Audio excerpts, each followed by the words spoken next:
G-Money. Back in 2017, G-Money and Youngboy wasn't always enemies. Matter of fact, they was both reppin' Baton Rouge, moving through the same hoods, even sitting in the same studios. Folks used to say if they stayed cool, they could have put the whole city on together. But the problem? Street beef and ego always come between fam. What flipped the switch was personal disrespect. G-Money started bragging that he cracked Youngboy's sister.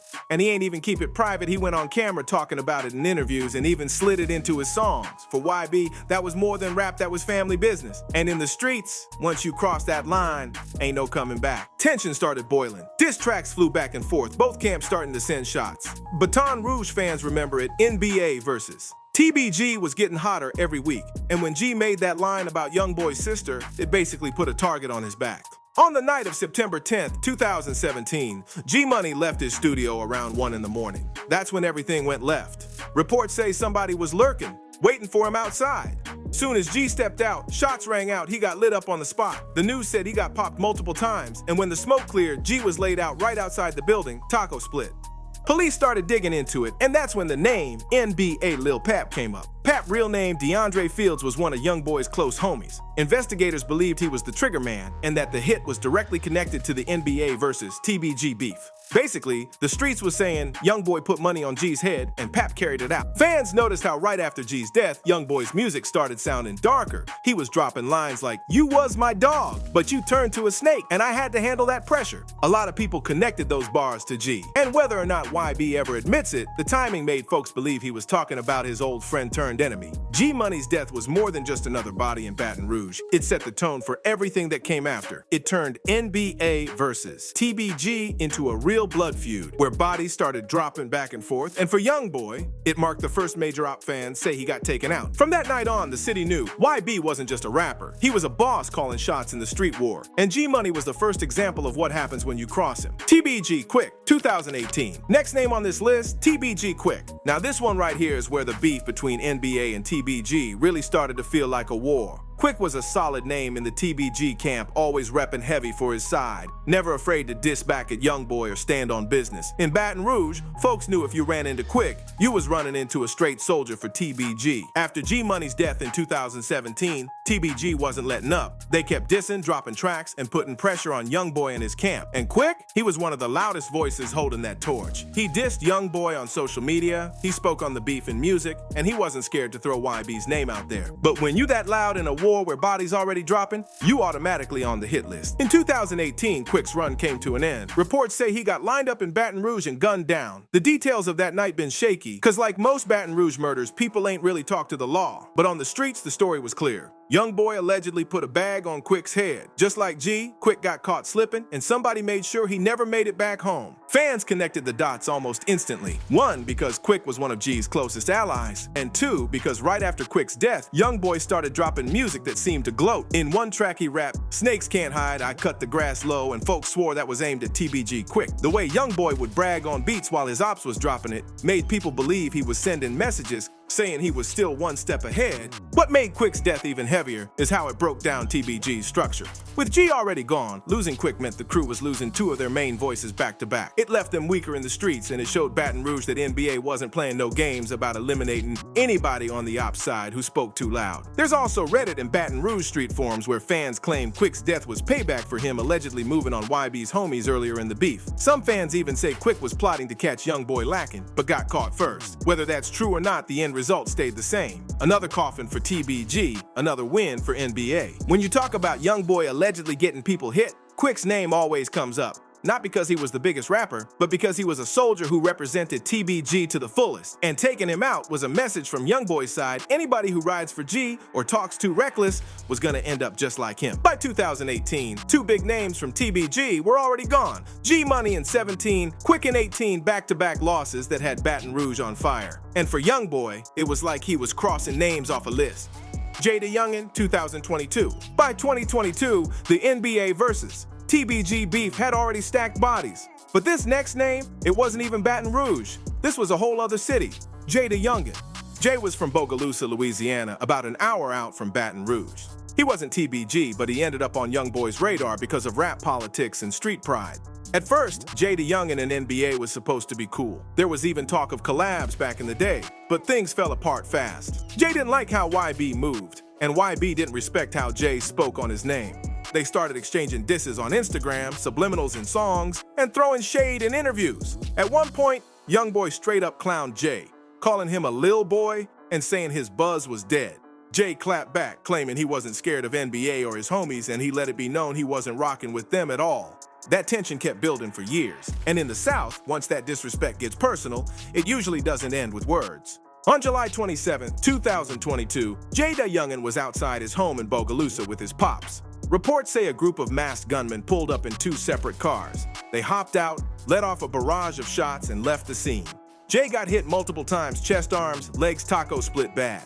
His dad was hit too, but survived. Jay was rushed to the hospital, but he died later that night at just 24 years old. Now immediately, everybody pointed back at the NBA beef. Folks on Reddit and street blogs was saying Jay's ops from NBA had been plotting on him for a while. The fact that the shooters came deep, with two cars moving military style, that screamed paid hit, not random beef. And of course, fans started digging into Youngboy's music again. Right after Jay's death, YB dropped tracks that people thought were aimed right at him. On Like a Jungle, he spit bars about enemies getting smoked and how snakes die slow. People claimed it lined up too perfectly with JayDaYoungan being laid out just days before. To make it even crazier, Jay's own city was already hot with violence. But his death hit different, because he was the biggest star to come out of Bogalusa. The streets felt like his beef with YB is what got him lined up, because everybody knew he wasn't backing down from NBA. Fans still debate whether it was strictly a YB move or if local beef played a part. But one thing everybody agrees on, YB's shadow was heavy over Jay's death. The same way bodies fell in Baton Rouge whenever YB got disrespected, the same thing happened in Bogalusa. And if you look at the pattern, JayDaYoungan was body number 5, tied back to Youngboy, G in 2017, Quick in 2018, Dutch in 2020, and now Jay in 2022. YB's op list wasn't just local anymore, it was statewide. Jay's death showed that when you go against Youngboy, you ain't just fighting a rapper. You fighting somebody with money, power, and crash dummies ready to slide anywhere. And for Jay, that war ended with him getting sprayed up in front of his own crib. True Bleeda, 2022. By 2022, bodies were dropping so often in Baton Rouge that folks almost got numb to it. But when True Bleeda got killed, that one had the whole city talking that because it happened right in the open middle of the day at the Mall of Louisiana. Now, True Bleeda wasn't the biggest rapper in Baton Rouge, but he was coming up fast, repping TBG heavy. He was a young voice in the beef, dissing NBA, standing behind G-Money's name, and letting everybody know where his loyalty stood. On social media, he stayed throwing shade at YB and his homies, making it clear he wasn't scared to say what side he was on. But in Baton Rouge, when you put yourself out front like that, you paint a target on your back. And True Bleeda, he was painted bright red. On February 25th, 2022, True Bleeda and one of his homies pulled up at the Mall of Louisiana regular day, shopping, chilling, but the streets say NBA already had eyes on him. Out of nowhere, masked gunmen ran down in the parking lot. Shots started flying, and it turned the whole place into chaos. Shoppers running for cover, people screaming, cars swerving. By the time it was over, both True Bleeda and his homie were taco split right there in front of the mall. The way it went down had Baton Rouge shook. This wasn't a back alley pop-out. This was one of the biggest malls in the city. Cameras everywhere, crowds everywhere, but that didn't matter whoever wanted Bleeda gone. They was bold enough to do it in front of everybody. Police reports said it was a targeted hit, not no random beef. And in the streets, everybody pointed at NBA Youngboy's camp. Why? Because Bleeda was TBG's young voice. The one who kept G-Money's name alive, the one dissing NBA loudest. Taking him out was a message TBG's next generation wasn't safe either. And of course, fans tied it right back to Youngboy's music. Around that same time, YB dropped Bring the Hook, where he spit, F TBG, they all gon' bleed. Folks ain't missed the wordplay Bleeda being in TBG, and Youngboy saying they all gon' bleed. Fans swore that was him bragging about the mall hit. Reddit threads went crazy with Baton Rouge locals saying it wasn't just about rap. YB wanted to wipe TBG off the map completely. To them, Bleeda's death was proof. If you repped TBG, you wasn't safe anywhere, not even in the middle of the day at the busiest spot in town. The tragedy hit hard too, cause Bleeda was just getting started, he was young, had buzz, and people thought he could carry the TBG name forward after G and Quick were gone. But instead, he became another casualty in a war that seemed endless. By 2022, that made 6 Bodies fans tied to Youngboy. Bleeda's death proved a scary truth. In Baton Rouge, the war wasn't just in the shadows anymore. It was in broad daylight, and NBA was still winning. The Opps Girl, rumors. Now, the last name on this list ain't even a rapper. It's what fans online call the Opps Girl. And even though there ain't no official police reports or court docs to prove it, Baton Rouge streets and Reddit threads have been talking about this one for years. Here's the story. Supposedly, a girl tied to one of Youngboy's enemies got caught up in the middle of the beef. Some say she was with a TBG member. Some say she was just linked to somebody YB hated. Either way, she was playing too close to the fire. And when the smoke cleared, she ended up dead. Fans call her by different names online. Some threads say TMH Girl, others say Hammer Girl, but the details always come back the same. She was affiliated with YB's Opps, and her death got brushed under the rug like just another Baton Rouge homicide. Why do people tie it back to Youngboy? Because of the way he rapped about it. On songs like Dead Trolls and Bring the Hook, YB made bars that sounded like he was flexing not just about rappers getting smoked, but women too. In one track, he spit about making mamas cry and leaving daughters bleeding. Fans instantly thought that was him hinting at a female op or somebody's girl who got caught in the crossfire. Reddit been full of Baton Rouge locals swearing this girl's death wasn't random. They claim YB put a bag on her head the same way he did for his male ops. One thread even said, YB don't care if you a rapper or a chick. If you connected to the other side, you gon' get it. That's how ruthless people see him, somebody with enough power and paranoia to greenlight anybody, no matter who they are. The wild part is, since it's rumor-based, the streets kinda turned it into legend. The Opps Girl became like a ghost story fans throw around when talking about how far NBA will go to win this war. It's one thing to take out rappers like G Quick or JayDaYoungan, but to allegedly get a female touched, that made the beef look even darker. And whether the story's true or not, YB never helped his case. Every time a female came up in his bars, folks replayed it 10 times trying to decode it. Some even posted screenshots of lyrics on Instagram like they was evidence, claiming he was bragging about making a girl cry tears of blood. By the time this rumor spread, it added another body to the unofficial count. 6 confirmed names, plus one mysterious Opps Girl, making the total 7. And that's exactly the number fans say YB bragged about in his tracks. So whether she was real or not, the Opps Girl rumor became part of the lore. Proof to some that Youngboy's beef was bigger than rap, and that once you picked a side against him, it didn't matter if you was a man, a rapper, or a girl. The street said you could still end up taco split with YB laughing about it in a verse. 7 lives gone, all linked to one rapper, whether through direct ties, alleged bags, or lyrics that seem like confessions. What makes it hit harder is the pattern. It's not random bodies. Every year, somebody connected to TBG or somebody dissing Youngboy ended up in a casket. And right after, YB drops a song that fans swear is him bragging. From Dead Trolls to Bring the Hook to Like a Jungle, the bars lined up too perfect with the bodies. It turned his catalog into more than just music.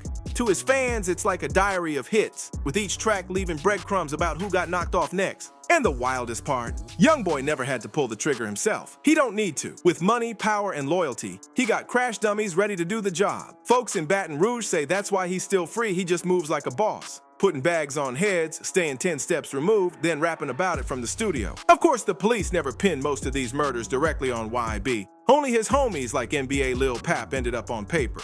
But in the streets, people don't care about official charges. They look at the timeline, the music, the beefs, and they say it clear, YB got 7 bodies without ever touching a gun. That's why his name rings different. He's not just NBA Youngboy the rapper. In Baton Rouge, they talk about him like he's a boss. Somebody you don't play with, because once you cross him, your clock might start ticking. Even if it don't happen tomorrow, even if it don't happen this year, the streets believe that bag's already on your head. But at the same time, this is what makes Youngboy one of the most feared and fascinating artists alive. Every bar he drops, fans break it down like court evidence, trying to match the line to the body. Every beef he starts, people wonder who's next, and maybe that's the scariest part. With 7 names already tied to his legacy, the war between NBA and TBG still ain't over. New disses drop every year, new blood gets spilled in Baton Rouge, and Youngboy's catalog keeps growing. So whether you believe the rumors or not, one thing is certain, NBA Youngboy's story ain't just rap. It's murder, money, and music all tied together. And as long as he keeps breathing and spitting, the street's gonna keep asking the same question.